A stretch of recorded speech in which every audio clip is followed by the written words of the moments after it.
Welcome to வெந்தே kitchen and bakes. இன்றைக்கி நம்ம வீட்டிலையே ரொம்பவும் ஹெல்த்தியான திணை அடை தோசை எப்படி செய்யுதுன்னு பார்க்க போகிறோம். வாங்க அதை எப்படி செய்யுதுன்னு பார்க்கலாம். இப்போ திணை அடை தோசை செய்கிறதுக்கு முதல்ல நம்ம 1 கப் அளவுக்கு திணை எடுத்திருக்கேன். அது கூட நம்ம ஒரு 3/4 கப் அளவுக்கு கருப்பு உளுந்து, அதாவது நான் இன்றைக்கி உடைச்ச உளுந்து தான் சேர்த்துருக்கேன். கருப்பு உளுந்து சேர்த்துட்டு ஒரு 1/4 கப் அளவுக்கு ஒரு 2-3 டேபிள் ஸ்பூன் அளவுக்கு பச்சை பயிறு, முழு பச்சை பயிறு நான் சேர்த்துருக்கேன். அதையும் சேர்த்துக்கலாம். சேர்த்துட்டு அது கூட ஒரு 1/4 ஸ்பூன் அளவுக்கு வெந்தயம் சேர்த்துட்டு நல்லா மிக்ஸ் பண்ணிவிட்டு தண்ணி விட்டு நல்லா ஒரு 3-4 தடவை நல்லா கழுவி எடுத்துடணும். கழுவி எடுத்துட்டு அதுக்கப்புறமா தான் நம்ம ஊற வைக்க போகிறோம். கழுவி எடுத்துகிட்டு வந்துடலாம். இப்போ சுத்தமாக கழுவி எடுத்துகிட்டு வந்தாச்சு. இதை நம்ம நல்ல தண்ணி விட்டு நல்லா ஒரு 5 மணி நேரம் நல்லா ஊற வைக்கணும். நல்லா ஊறட்டும். ஊறினதுக்கு அப்புறமா நம்ம மிக்ஸி ஜாரில் சேர்த்து அரைக்கணும். இதை இப்போ நம்ம ஒரு மூடி போட்டு வச்சிடலாம். ஒரு 5 மணி நேரத்துக்கு அப்புறமா நம்ம எடுத்து அரைச்சிடலாம். இப்போ திணையெல்லாம் 5 மணி நேரம் கழித்து நல்லா ஊறிடுச்சு. உளுந்தெல்லாம் நல்லா கையிலேயே நம்ம மசிச்சா மசியுது. இந்த ஸ்டேஜில் நம்ம ஒரு மிக்ஸி ஜாரில் சேர்த்து நல்லா அரைச்சி எடுத்துடணும். நல்லா நைஸாக தோசை மாவு பதத்துக்கே நல்லா அரைச்சி எடுத்துருங்க. இப்போ பாருங்கள், இந்த அளவுக்கு நம்ம அரைச்சி எடுத்தாச்சு. அரைச்சி எடுத்துட்டு இதை நம்ம ஒரு 2 மணி நேரம் ரெஸ்ட்டில் வச்சிடணும். இப்போ நல்லா ஒரு ஸ்பூன் வச்சு நல்லா கிளறி விட்டுட்டு ஒரு 2 மணி நேரம் ரெஸ்ட்டில் வச்சிடலாம். மூடி போட்டு வச்சுருங்க.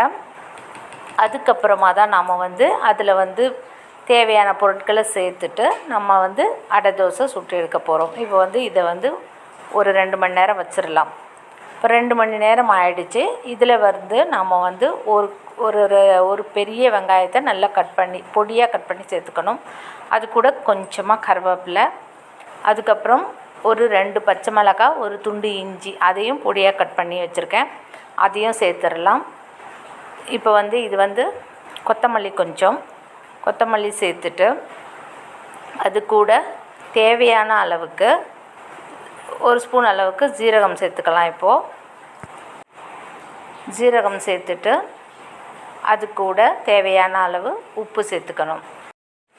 உப்பு சேர்த்துட்டு நல்லா அதை ஒரு கரண்டி வச்சுட்டு நல்லா மாவு, அந்த வெங்காயம், பச்சை மிளகாய் எல்லாம் ஒன்று சேர்கிற அளவுக்கு நல்லா கிளறி விட்டுருங்க. நல்லா கிளறிட்டு அதுக்கப்புறமா நாம் தேவைன்னா ஒரு ஒரு ஒரு ஒரு பிஞ்ச் அளவுக்கு ஒரு 2 பிஞ்ச் அளவுக்கு நம்ம ஆப்ப சோடா மாவு சேர்த்துக்கணும். ஆப்ப சோடா சேர்த்துட்டு நல்லா அதையும் நல்லா மிக்ஸ் பண்ணிவிட்டு தேவைன்னா சேர்த்துக்கலாம். சிலர் ஆப்ப சோடா சேர்க்காதவங்க தேவையில்லை.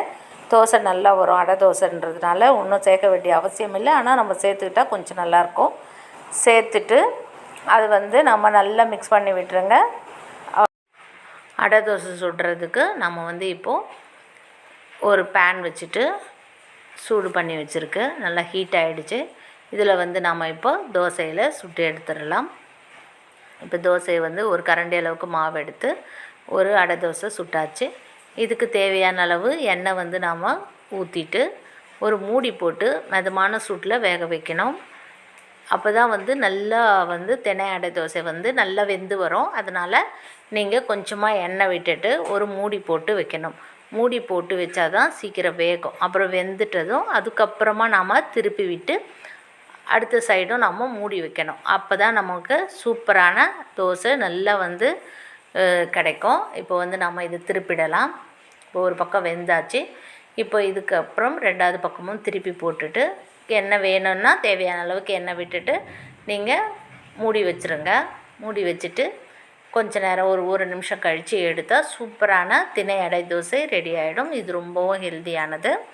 இப்போது பார்க்கலாம். எடுத்துகிட்டு பாருங்கள், சூப்பரான அடை தோசை ரெடி ஆகிடுச்சு. இதே மாதிரி நம்ம எல்லா தோசைகளையும் சுட்டு எடுத்துடலாம்.